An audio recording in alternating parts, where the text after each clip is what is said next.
pwede po ang isang OFW ay mag-for-good na dito sa Pilipinas. Grabe, di ba? Kaya ako pag naano ko, kinikilabutan talaga ako. Kasi po, palakpakan po natin, dalawa na po yung nag-for-good. Grabe, sa mga business partner ko na taga Negros at grabe, na tinuturoan natin sa negosyo.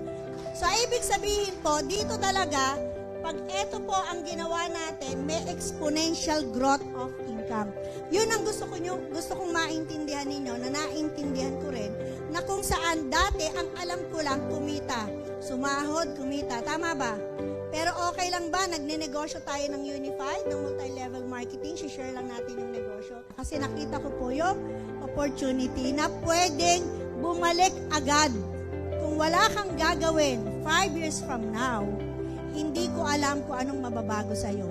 Pero pag sinabi ko sa'yo na mag-unified ka, starting today, mag-decide ka, ako na yung magsasabi sa'yo kung ano yung nangyari sa amin, pwede mangyari sa'yo. Okay ba yon?